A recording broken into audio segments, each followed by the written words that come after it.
Released just over a year into the life cycle of the Xbox 360, the fascinating story behind Gears of War would not only go on to launch its own series, but between the characters, the writing, the world building, along with the unwavering support and love from the developers and fans alike, Gears of War would go on to achieve icon status within the zeitgeist of gaming culture. Welcome to Delta Squad.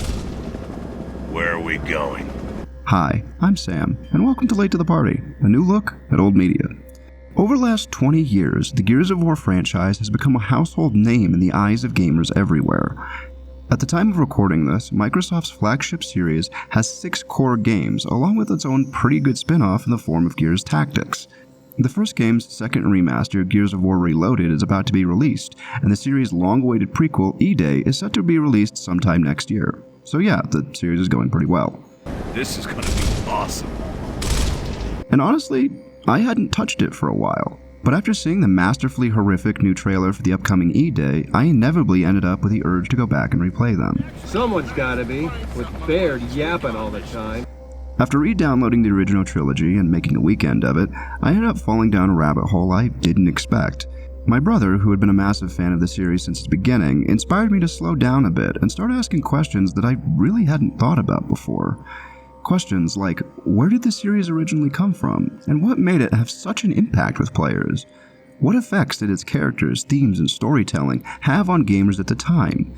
And what exactly made the first trilogy so timeless? Well, put on your battle gear and join me, as I do my best to answer these burning questions and explain why Gears of War has had such a lasting impact on both myself, my brother, and the gaming community in general.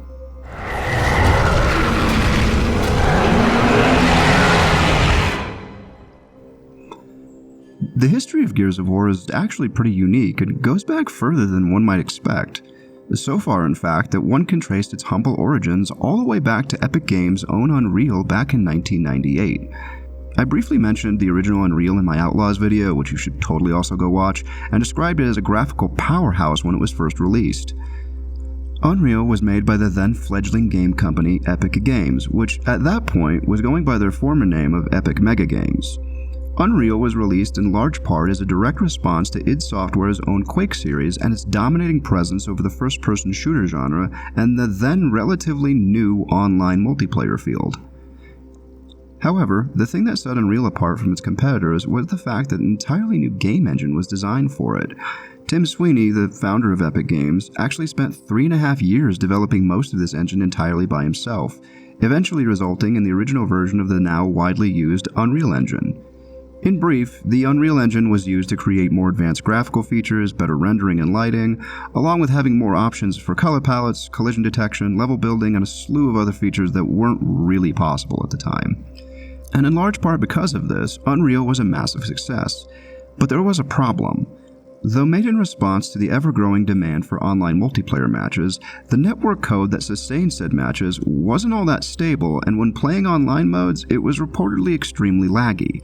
This was addressed in Unreal's direct follow-up just 16 months later, Unreal Tournament, a game which online play was the main focus. Killing spree! Headshot! Headshot! Over the following years, Epic would continue to release a couple more entries in the Unreal series while updating and improving on their titular engine in the process. But it was when they heard about another game from an up-and-coming Swedish game developer that gave them pause. First teased in 2001, Battlefield 1942 was set to innovate the first-person shooter genre by incorporating massive maps, vehicle gameplay, and matches that could hold up to an unprecedented 64 players at a time. Seeing the potential for these mechanics in their own franchise, Unreal lead designer Cliff Bleszinski was assigned to start pre-production on what was then known as Epic's next entry in their flagship Unreal series, Unreal Warfare. First Blood! But something else was happening in the world of gaming at the time. In the fall of 2002, Xbox Live services were set to initially launch, paving a new way for console gamers to experience stable online gaming for the first time, allowing players from all over the world to connect and play together. Epic was actually in a deal with Microsoft at the time to release the Xbox version of Unreal Tournament 2003, known as Unreal Championship on the Xbox, to coincide with the launch, as Microsoft was looking for titles that could bring more player engagement and longevity to this new online era. The problem with this, though, was time. Deadlines were fastly approaching, and in order to meet them, Blazinski and his team, who were deep into the post-production of Warfare, were reassigned in order to help the championship team, leaving their concepts on hold until they had time to come back to them. Loser! After the release of Unreal Tournament 2003/Championship, though successful, it was discovered to suffer some of the same drawbacks that its predecessors had. Poor network code and glitches would cause Epic Games to have to rework the game over the course of 18 months, utilizing many of the ideas Blazinski's team had originally designed for Warfare. Unreal Tournament 2004 was launched with updated textures, weapons, vehicles, netcode, and a couple of extra gameplay types in the form of the returning Assault mode and the widely popular Onslaught mode. New power node under construction. Red power node under construction. But even after the game's rapid, massive, and even lasting success, it was clear that fatigue for the Unreal series was quietly settling in. Having released 6 entries in the Unreal franchise in just as many years, and with 2 more currently in production, Cliff Bleszinski had his eyes set on the future. Having heard the news of a new Xbox console already hard into development, he decided it was time for something new. It was time to take a step away from the Unreal series. It was time for a brand new idea. It was time for Xbox's newest icon. You could get into a lot of trouble for doing this. Not anymore. Things have changed. Having utilized most of what they called their interesting ideas for Unreal Tournament 2004, Blazinski's Unreal Warfare team ended up finding that starting over nearly from scratch would be more of a blessing in disguise. No longer hampered with trying to make their ideas fit into their established world of Unreal, they set out with renewed vigor and determination to create the next landmark game just in time for the fresh release of the now massively acclaimed Xbox 360 console. It would take collaborating with people from multiple studios, countless concept ideas, and shifting from its original ideas on more than one occasion, but eventually, their efforts would result in one of the most epic game reveals of all time. For a time, the humans of Serra knew the illusion of peace. In the autumn of 2006, just a couple of weeks before the launch of the game itself, Epic Games would release what would become one of the most iconic video game trailers of all time, the Mad World trailer. In a grim, desiccated city, a lone soldier sprints through the rubble, seeking shelter from the shadows that hunt him. And after a brief tease of hope, he looks up into the many glowing eyes staring back, heralding his doom. It's quick, it's bleak, and it's uncomfortably devoid of hope. And all this to the harrowing soundtrack of Gary Jules' Mad World. Nothing could have set the tone better than this trailer. While yes, trailers for video games obviously were a thing before this, there weren't really any that made an impact like this one did, demonstrating the devastation, horror, and hopelessness of this place with a beautiful simpleness that masterfully set the stage. For many, this was their first introduction into Gears of War, and it couldn't have been more attention-grabbing. It conveyed to players that humanity in this world had its back desperately against the wall, against a force they cannot hope to overcome, and now it's your turn to face the monsters that lurk in the dark. The trailer was so impactful that the song Mad World actually ended up becoming the series' unofficial theme, being used several more times throughout future releases. Needless to say, this trailer had gamers' eyes fixated on Xbox's newest series. Hey! Are you the Marcus Phoenix? The one who fought at Aspfield Fields? Yep. Wow! Cool! On November 7th, 2006, after months of build-up, Gears of War was finally released to the public. Welcome back to the Army, soldier. Shit. The original title starts with a quick narration from the series' antagonists, the ruler of the subterranean locust horde, Queen Mira. Players get less than 2 minutes before they're broken out of prison, handed the series' iconic Lancer assault rifle, and told to go. And it takes about 4 seconds to realize what sweet hell the planet of Serra is like. Nice. What the hell's been going on in this prison? You don't want to know. The thing new players no doubt immediately realized was exactly how Gears of War's gameplay differed from just about everything else released at the time. Taking elements from games like Resident Evil 4, Kill Switch, Bionic Commando, and even elements from The Matrix, Gears of War arrived at a time where shooter games needed something different. Whereas many other shooters at the time emphasized fast, trigger-happy sprints through their respective environments, Gears found a way to slow things down while still managing to find a perfect balance of stress-inducing action and precision-based combat. It was only after a test arena created by level designer Grayson Edge that consisted of nothing but a simple street fight that the design team realized that tighter, closer-distance firefights were infinitely more enjoyable than the long-distance fight akin to Battlefield that they were ironically initially trying to emulate were. After all, the team figured that if they were putting all this effort into the design of the enemy models, why would you not want to see them up close in all their disgusting glory? And thus, level design ended up diverging from large open battlefields into more narrow areas instead. But with that came the need for a new heart-pounding gameplay style. They're gonna need more choppers. New for the time, Gears of War popularized cover-based shooting mechanics in a way that really hadn't been seen before. Moving throughout the locust-infested levels would require you to move from cover to cover, slowly making forward progress as you attempted to keep existing. And you'd always have to be moving, as the sophisticated AI control enemies were programmed to consistently attempt to flank your position or force you out of cover with grenades or just sheer overwhelming force.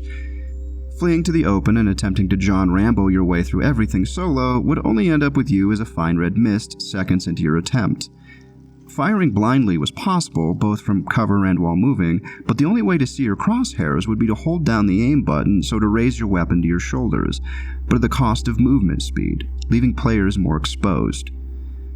This combination of cover-based mechanics with a consistent fight for accuracy would turn fights into a more tactical game of risk versus reward and make players think about their positioning a whole hell of a lot more. Funny enough, if you get good at it, you can actually master a trick called wall bouncing, a method where players can quickly and swiftly move between points of cover while gaining a slight speed boost throughout every transition. And while the development team didn't initially mean for this to be a mechanic, it's seen as an advanced survivability method, especially in the online multiplayer where sudden movements can discombobulate opponents and throw them off their guard, buying time for players to either make a swift escape or get in a lethal Nasher shotgun round up close. But we'll get to that. Regardless, you still have to be smart here. As I said before, the enemy AI was surprisingly clever for the time.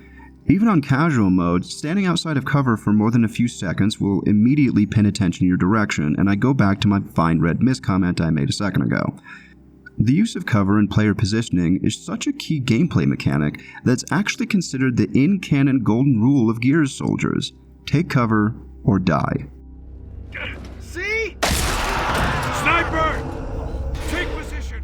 A small but infinitely memorable mechanic was also the way you reloaded a weapon. Known as the active reload, it was another small but ultimately significant piece that the developers put in to really make the gameplay of Gears unique.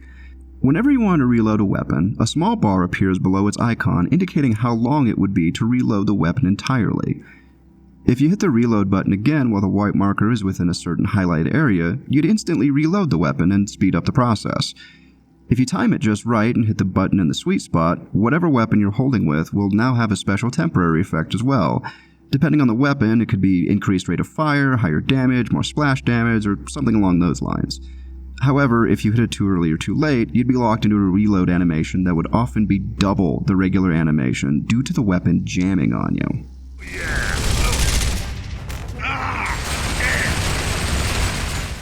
Not only was this a unique feature to Gears, but doing this within a firefight would actually add that much more stress to the action and really keep players on their toes. 1 second too late could make the difference between a final finishing slug to a drone or a frantic scramble for your own survivability.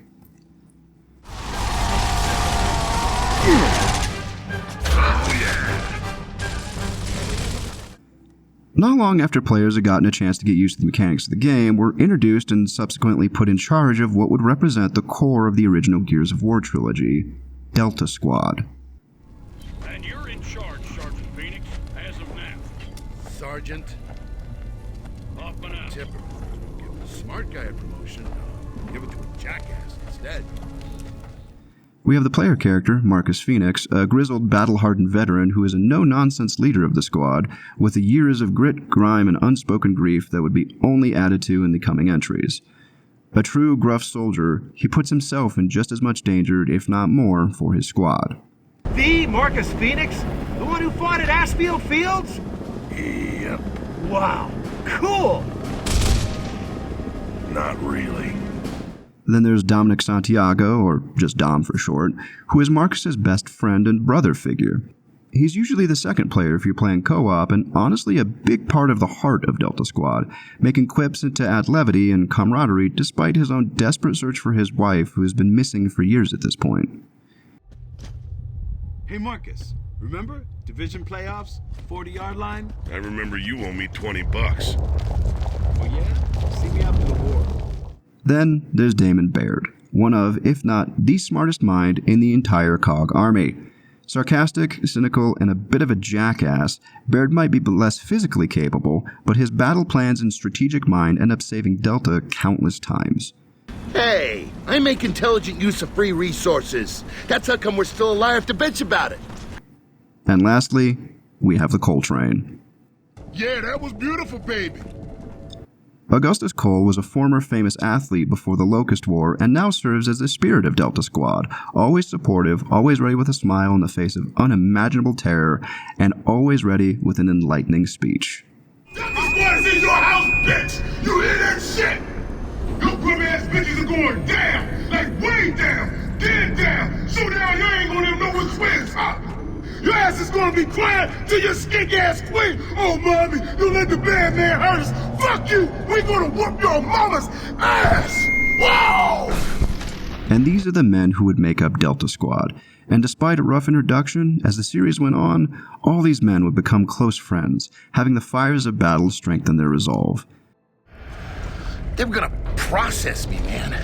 Whatever that means. Shit, I show these locust bitches some process! Come on, we need to check this out. And while Delta would occasionally recruit other members, it was these four whom the player would spend the most time with. Together, over the course of these 3 entries and beyond, these 4 men would forge a brotherhood between them that carried them through their individual traumas. Each one, though never unsaid, carried the weight of unfathomable horrors from both Emergence Day and even a few years beforehand. And though they might bicker with each other from time to time, they all know at the end of the day, they all have each other's backs. What's going on up there? Well, there's a bunch of assholes with guns up here, and they're trying to kill us. Bear it out. After making their way outside, we are shown that the world isn't much better than the prison the player was just freed from. The first game is all about frantic, desperate survival. Humanity has been at war with the Locust Horde for 14 years now, and in every corner of the world, the scars are blatant. Very little remains of the cities you pass by, their architecture and society crushed under the weight of countless battles. The people, once in the billions, are now roughly 100,000. With their backs pressed further and further against the wall, what remains of the military has come up with what would be the focal point of the first game, the light mass bomb. We now have the light mass bomb. I'll take out all these bastards with one shot. It can't work if we don't have the targeting data. That's why we need the resonator. Find those men and deploy that resonator. During this journey, we get to know our camaraderie of Delta Squad well, and even if there are some rough spots between a couple of them, Baird, ultimately, they all grow to respect each other and what they're trying to do. The world of Sarah and the vicious Locust Horde are introduced to the player in a way that isn't overbearing, and the goal is pretty simple once you break it down. Lancer chainsaw a bunch of grubs and fry them where they live. I expect you to give me 110%, Phoenix. I'm not doing this for you. And at the game's conclusion, the light mass bomb is detonated, Locust General Ram is slain, and Delta Squad successfully cripples a large portion of the Locust. So, what are we doing tomorrow? But, as the game's last line suggests, the Locusts are not entirely dead, and we are left with a deliberately open ending with a lot of what the developers coined negative space to build upon should the game do well enough. And considering it made Epic a dump truck full of money, a sequel was all but guaranteed. And we are not dead yet. I have a rendezvous with death. At some disputed barricade. Released exactly 2 years later, Gears 2 picks up not long after the first game ended with a harsh realization. The light mass bomb did indeed melt a great number of the Locust Horde, but it failed to totally obliterate them. The resulting shockwave from the bomb unintentionally awoke the Locust's greatest weapon, the Rift Worm. This is just perfect. We're inside a giant worm! The Riftworm is a colossal creature that has been literally sinking human cities, forcing Gears to launch squads underground and go on the complete offensive before their last city of Jacinko is completely swallowed up. But whereas Gears 1 served to introduce the world of Sarah and push the theme of survival, Gears of War 2 is all about the desperation from all sides. Gears 2 serves to show the true horrors of the Locust Underground, and with that comes the grief and tolls taken on the human psyche. While it's only vaguely alluded to in the first game, what ends up becoming a major plot point in the second entry is Dominic's search for his missing wife Maria. Damn it! Not again! I've lost her again! Ah! God damn it! Seeing how Dom was throughout the entirety of the first game and then seeing this can come off as just a bit jarring and out of character, but whereas the first game was all about survival, the second is all about the humanity and the price that comes with this apocalyptic war. The lovable machismo is still on full display here, the gameplay is polished up a bit, there are genuinely funny moments, the world is expanded on, and players even get a few new features to play around with, but the writers knew what they were doing when it came to more serious moments they wanted. The series couldn't have had the impact it really wanted if they pulled their punches. Gears of War is full of moments that aren't really meant to be thought about that hard, but it was this entry that solidified the terror and heartbreak within the world you were fighting for, to the point of it feeling like a pure horror game from time to time. Cole, Baird, cover that door! Carmine, Dom, guard the rear!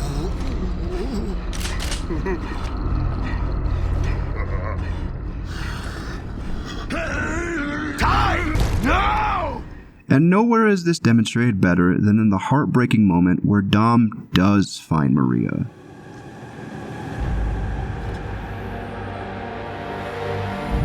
Oh no. She... No. It's okay. From this point on, a massive character shift takes place within Dominic, and the once welcoming and supportive squad mate we once knew goes quiet and starts becoming a shadow of his former self, showing that beyond this ultra-masculine, red meat-eating, grub-killing machines of war that Delta Squad are, deep down, they're still human. And it's in these emotional gut punches that the writers successfully pull players in further, making their attachments to these characters and world they inhabit that much stronger. I'm sorry about Maria, but she's in a better place now. You did what you had to do. In delving further and further into the Hollow, the Locust home base, Delta Squad discovers that the Locust have actually been fighting a three-way war between the coalition of Aura governments, the humans, and the mutated remnants of their own brethren, warped and reanimated through an outbreak of lambency. Lambency is caused by emulsion. Emulsion is the incredibly energy-dense yet extremely toxic fuel source that the coalition of Aura governments fought a nearly century-long war for control over. Pools of emulsion happen to be spread everywhere within the Hollow, and due to their extreme exposure to it, the Locusts have become victims for decades to the parasitic organism within the fluid that slowly takes over their bodies and morphs them into a glowy zombie-like creature, hell-bent on just spreading itself. Delta, in a last-ditch Hail Mary move, decides to sink Jacinko faster than the Locust planned to, flooding the Hollow with seawater and drowning what remains of the Horde along with the Lambent in a two-pronged sweep. Marcus, I know it's your dad and all, but listen to what you're saying. Consider it a backup plan if we can't get to the Queen. Jack, see if you can send the data back to command. Tell them we found another way to put the Locust down for good. Keep moving, Delta. And at the cost of the last major city, while successful, this, like the ending of the last game, leads to unforeseen consequences. This is Adam Phoenix. Can you hear me? What have you done? Gears of War 3 was released just under 3 years later, and arguably is the most memorable of the original trilogy. Gameplay, control, and feel were all polished to a point. New weapons, equipments, and characters were introduced, and for the first and oddly only time in the series, the campaign could be played with up to 4 players cooperatively, giving you the chance to inhabit every member of Delta together as friends. And this would be fitting, because the main theme of Gears 3, appropriately, is brotherhood.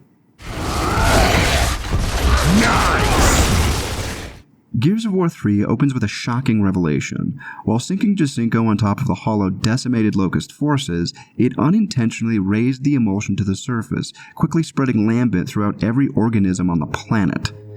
With the shreds of humanity scattered and now trapped in a three-way war, Marcus miraculously receives a message from his father, Adam, who was long thought dead. Marcus, are you all right? Marcus! We're okay, Dad. Stand by. Supposedly, Adam has a weapon that would wipe out all lambent on the planet, but is being held in a secret base pretty far off, forcing Delta on a long journey across the planet. Upon being forced to stop into the City of Mercy for fuel, Delta makes a horrific discovery. Lambent can now spread to humans. Dizzy, we've got lambent humans. You shit me, son? I wish. We've got to stop them getting out. Marcus and the others, desperate for the fuel they need, end up surrounded and hopelessly outnumbered in the dead center of town by lambent parasites. Trapped with nowhere to run, what follows ended up becoming one of the most devastating moments in Xbox's history. Never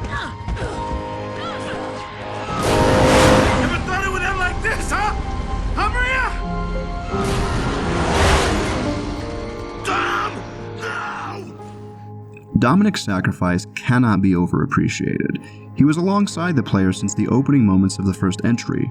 He was always there as the player's guide, a voice directly to the player themselves. This is really the first time we see Marcus as a character break down.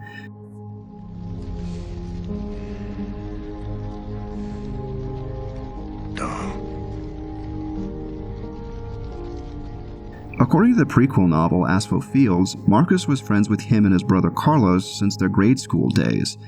Dominic, in sacrificing himself to help Delta escape, would permanently change Marcus, as his gruff tone he's held out between entries is now, somehow, even grimmer, and he remains this way for the rest of this entry. Dom didn't make it.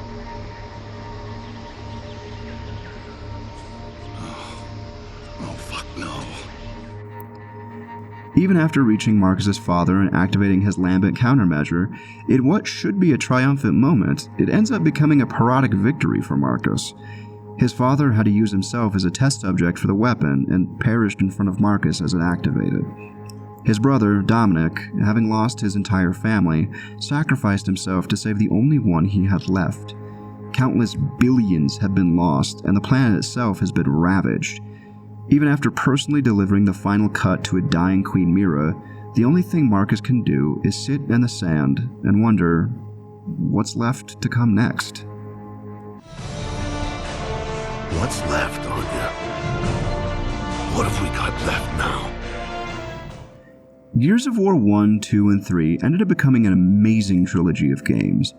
Every entry improved upon the last in terms of its gameplay, its story, its world building, and even its presentation.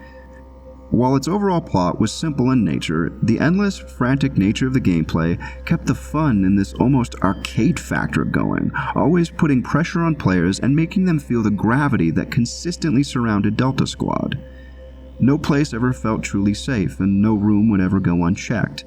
Every slam against cover felt heavy, every sacrifice felt earned. The trilogy even concludes with an appropriate ending that doesn't forget the costs it took to get there in the first place. Tomorrow, Marcus. We finally got a tomorrow.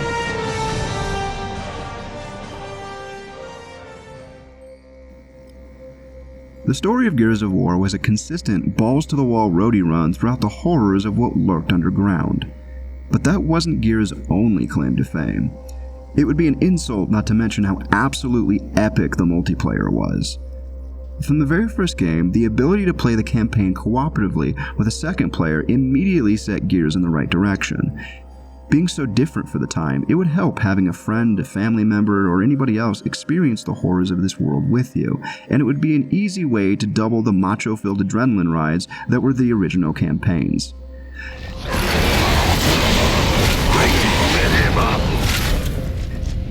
Knowing you had a buddy there with you, either literally sitting beside you or over the online service, would add just another layer on top of this already tight-knit Delta squad and make it that much more enjoyable for everyone involved. Control's offline for now, Delta. You'll report directly to command. Keep us posted. Over. Roger that. Delta out. We're screwed. That being said, I would be doing this video a disservice if I didn't mention what a powerhouse the online multiplayer actually became.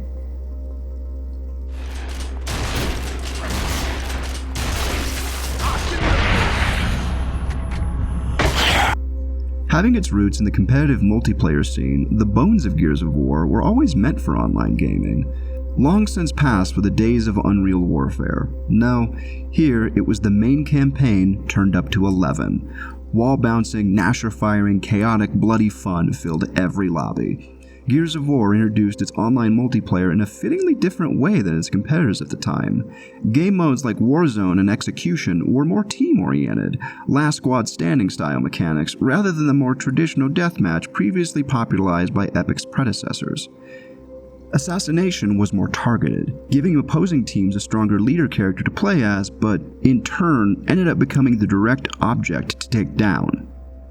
This forced certain strategic thinking and teamwork to keep the leader standing whilst in the middle of firefights. Then we have Annex, the always frantic King of the Hill type of gameplay, and combined with the new mechanics of Gears, made for a constant tug-of-war that never skipped a beat. These modes would make up the community lifeblood of the original Gears of War. Its hectic nature, constant awareness of natural locations, and scrambling teamwork made for one of the generation's titans of online gaming, alongside Call of Duty and Halo. Despite network codes that often plagued the game's lobbies, it was apparent that Epic Games knew what they were doing to keep the gameplay loop enjoyable and keep players coming back round after round. But, as to be expected, as every sequel was released, every iteration of its multiplayer was also improved on and expanded, and this would be emphasized in a mode added in Gears 2 that would force all players to work together rather than against each other. Let's do this! Gears of War 2 introduced a mode that would go on to become an obsession for the multiplayer crowd. Both competitive and casual alike would be a major piece of Gears multiplayer moving forward. Horde mode.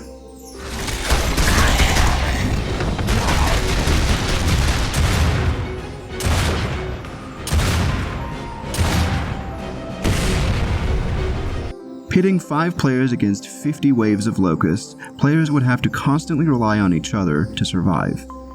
While easily manageable at first, as the first few waves effectively gave players sort of a warm-up effect, as the waves went on, enemies would become stronger, more accurate, and could take much more of a punishment from defending players, forcing strategic thinking from teams to survive the onslaught.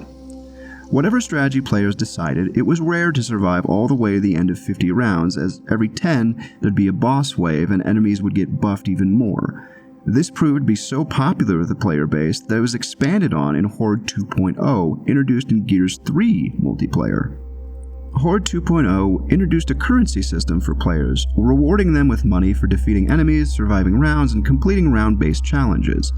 This could then be used on static fortifications like barriers, powerful new weapons, ammo crates, and a mech suit, and even the ability to resurrect fallen players in middle of rounds.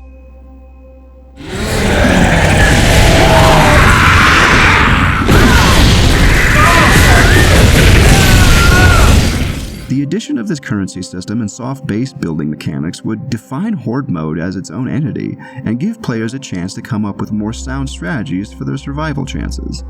And you'd have to, as beating the entire 50 waves could take several hours in a single sitting, and if players were defeated mid-round, it would put that much extra pressure on the remaining players to push through.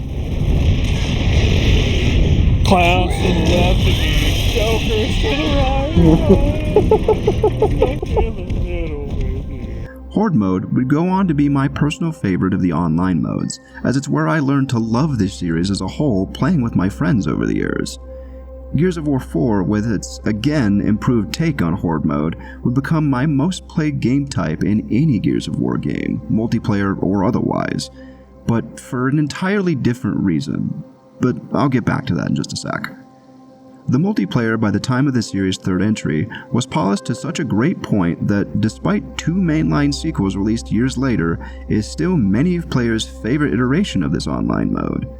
Gameplay, gunplay, and maps were all tuned to make everything feel balanced and would reward skill over luck more frequently. The netcode issues that plagued Epic game lobbies were buffed out, and matches could still be found pretty easily over 14 years after Gears of War 3's original release.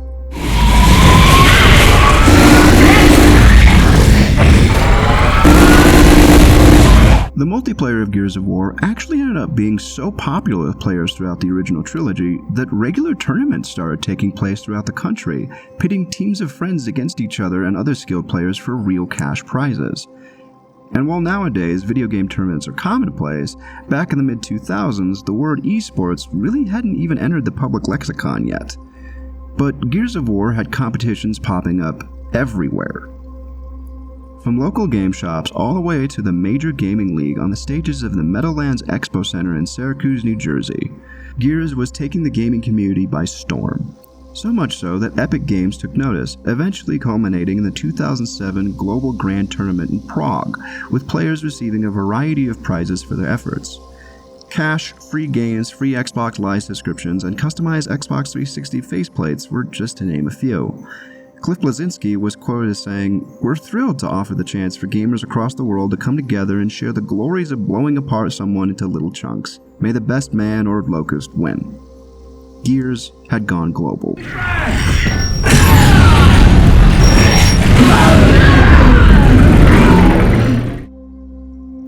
After the story of Gears 3 concluded, there was still, unsurprisingly, demand for the series.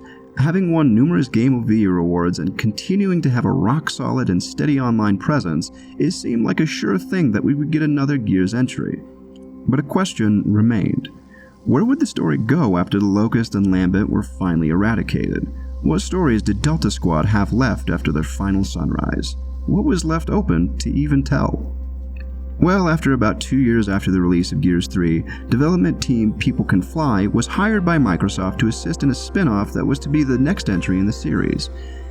Gears of War Judgment was released in early 2013 to pretty mixed reception, with many people calling it a glorified DLC to Gears 3 rather than feeling like its own standalone game.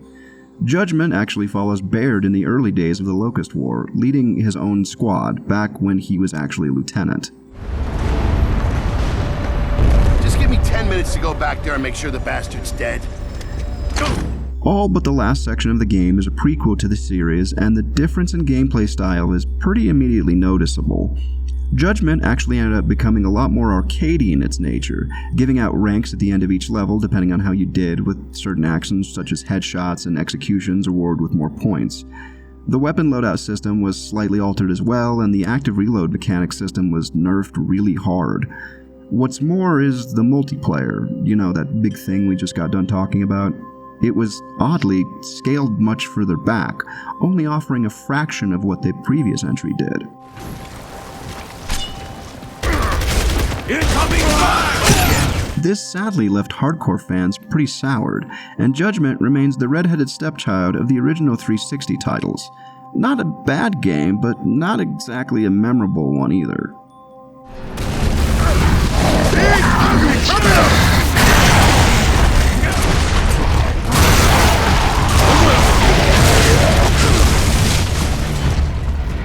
By their own admission, Epic Games really didn't know what to do with the franchise after the subpar performance of Judgment, so it was decided that not even a year after its release, to sell the license of all future and existing Gears of War rights to the publisher, Microsoft. The deal was finalized in January of 2014, and in the following year, Microsoft recruited Black Tusk Studios to start developing new Gears games, and rebranded them to the Coalition to better fit with the franchise. The first release under the new name would be, funny enough, my own launching point with the series. Gears of War Ultimate Edition was released for the Xbox One in August of 2015, along with the announcement of a proper follow-up to Gears 3. A remaster of the original game for the new console generation, Ultimate Edition is where my own journey with Gears of War began. Having somehow skipped the 7th generation of console gaming completely, once I did buy my Xbox One, my brother gifted me this game almost immediately. The copy he bought me actually came with a special promotion at the time. Since Gears of War 4 was on the horizon, Ultimate Edition came with download codes to all those previous titles, giving me access to the entire story of Gears up to that point, and making me realize exactly what I had missed out on. Let's do this. Gears of War Ultimate Edition updated just about everything for the new console generation. The graphics were a massive leap forward, the audio was mixed better, cutscenes were completely redone in the new Unreal Engine 3, animations were made buttery smooth, and the multiplayer had new additions not seen in the 2006 original. While not a completely original title, it drummed up enough hype that the community got excited about Gears of War again. The Coalition even made the very wise choice to redo the iconic Mad World trailer in this update design as well, paying homage to the original themes of hopelessness and desperation, while adding in their own flair. By all accounts, Gears of War Ultimate Edition was a massive win for the new studio behind it. We will win this war. It's only a matter of time. No, we're here for Alpha and the Resonator, come on! The Coalition would go on to release all future titles in the Gears of War series, with Gears of War 4 in 2016, Gears of War 5 in 2019, and a spin-off, Gears Tactics, in 2020. I really don't want to delve too hard in these entries right now, as I believe the Coalition's era behind Gears of War deserves episodes unto themselves, but I will briefly go over them, especially since one of them actually has a very special place in my heart. But definitely drop a comment below if you'd like to see me talk about these as well. Lord knows I have enough B-roll for it. Thanks, Del. All right, time to introduce the new cog to the old cog, and clear these bucketheads out of my house. Gears of War 4 released 5 years after 3 and follows Marcus's son James Dominic Phoenix 25 years after the end of the Locust War. He, along with his outsider friends Del and Kate, discovered that the Locust Horde has found a way to resurrect themselves, and now, known as the Swarm, seek to capture as many humans as they can and use them to, forcibly repopulate by converting their organic matter. Gross. It's up to JD and his friends to discover what happened, and with some help from Old Man Marcus and good old Delta Squad, holds the Swarm back one more time. I kind of missed him in a weird, messed up sort of way. I know what you mean. Gears 5, now officially dropping the Of War moniker, was released in 2019 and focuses primarily on Kate and her psychological connection with the Locust. It opens up the planet of Sarah in a way not really seen before, adding hub world segments and vehicle travel. Kate, JD, and Del's friendship gets tested as Locust Queen Mira ends up resurfacing.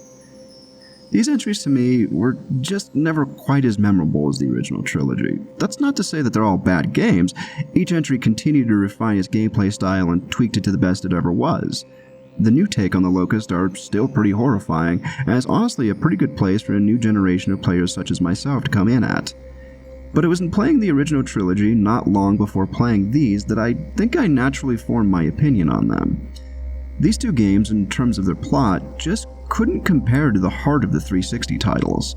It never really felt like a Gears game until Marcus and OG Delta Squad showed up. And as much as I try to be interested in JD, Del, and Kate, they always seem to come off as characters who are just kinda there, not really carrying main character vibes and not really earning those bigger moments like the predecessors did. Kate, JD, and Del are honestly just kind of boring. Some of the decisions from a narrative point, even in this universe, don't really make much sense, and there's a choice towards the end of 5 that sort of paints the writers into a corner in regards to continuing the story moving forward. I definitely have more thoughts on the storytelling behind these entries I'll go over at a later time, but to keep from getting too negative, I do want to share a personal story about Gears 4 that I'm pretty sure at least some of you can relate to. There's a dropship! They're gonna mess up my fucking tomatoes! Horde mode in Gears 4 was different, especially for me, and that requires a bit of background as to why. When I was younger, I used to live in a house with a bunch of my friends. Everyone I knew who had an outsider's perspective thought it was odd living with so many other guys, but really it went a lot better than you might think. We were all friends, all young guys just trying to get through our day-to-day at our respective jobs and figuring out what we were doing with our lives. But only a couple years previous to that, I went through a pretty dark period in my life which ended up shifting my view of the world for a while. I became a very cynical person and honestly probably not all that fun to be around at the time. But it was through living with my relatively new friends that they ended up turning me on to the Horde mode in Gears of War 4. In the year leading up to 4, I had played a lot of Ultimate Edition, but I didn't really have a stable online connection at the time, so I tended to avoid the online modes, preferring just to get good at the campaign instead. That was different here. Since we all pitched in for fast internet, we could all play in the same house with very little issue. So, after my brother convinced us all to download Gears 4, we all agreed on something. We had to try the new Horde mode. Horde mode in the 4th entry had gone through even more evolution since the 3rd. Now known as Horde 3.0, it still had the currency system in place, but you weren't nearly limited anymore. Defenses could be placed anywhere you desired instead of just one defined place. Different player classes were also introduced, incentivizing players to pick one particular strategy based around a playstyle. That could range from the basic damage-dealing soldier to the engineer who was to gather money and build more, the long-range limited sniper, the quick money-gathering scout, or my personal favorite, the heavy, whose job it was to disregard everything else aside from making the locust swarm resemble a fine red mist. Comedy comes in threes. Each class could be leveled up the more rounds you played with them, and you would be rewarded with special ability cards the more you played those classes, giving even more options to spend that hard-earned money on. Playing an entire Horde match became a semi-daily thing in our household. We would all get off work, realize we had a few hours together, grab a few beers, some snacks, and everyone would set up their system in my front room, select different classes, and we would spend a couple hours fighting our way through all 50 rounds of a Horde match. It honestly made for some of the best memories I have with those guys. As the matches went on, we would get increasingly more rowdy and loud with each other. If someone died, it would be a scramble to see if we could get them rezzed before our whole defense system collapsed. And every boss wave, it would amount to us just yelling and screaming with laughter as we hunkered down and focused fire while simultaneously trying not to be the first one to be turned into a puddle of crimson goo by the locust. Oh, I'm sure our old neighbors loved us.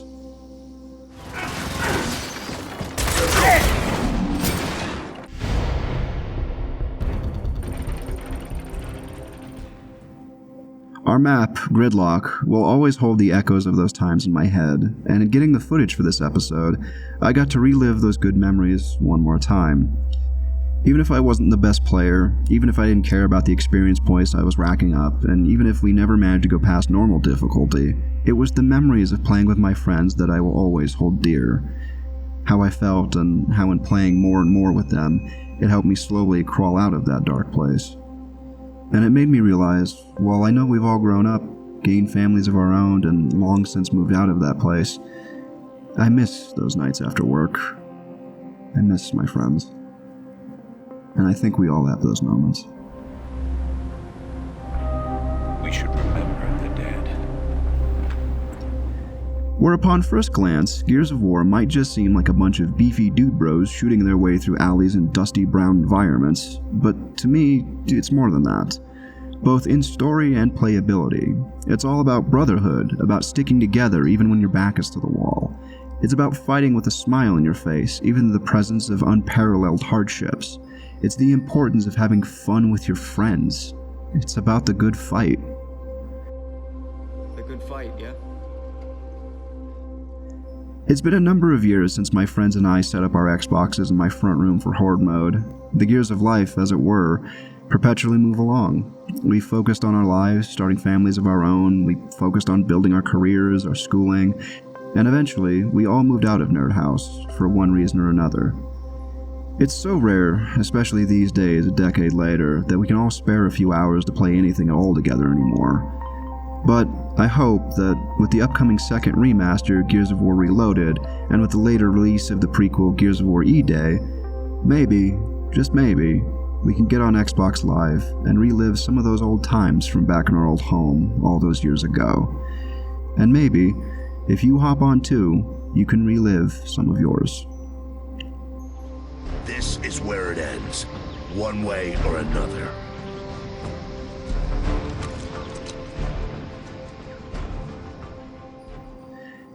Hey, Doodle Sammy here, and I just want to say thank you for watching this episode of Late to the Party. If you're new here, remember to hit that subscribe button and turn on notifications so you'll never miss out on a new episode from this series. Drop a comment below and tell me your history with Gears of War, or if you had any game series hit you the same way that this one does for me. I read and reply to all of them, and I would love to hear your thoughts. My unique charisma should do the trick. Yeah, I'll have to lend you some of mine. If you like this series, consider checking out some of my other videos as well, such as the last one on the recent Oblivion remaster and how it compares to the original 2006 release. Or my video on Max Payne 3 that delves into what makes that character's growth and development through his own substance abuse so absolutely fascinating. Thank you all so much for watching, and remember, if you're late to the party, it's still going on, so you might as well enjoy yourself. I'll see you next time.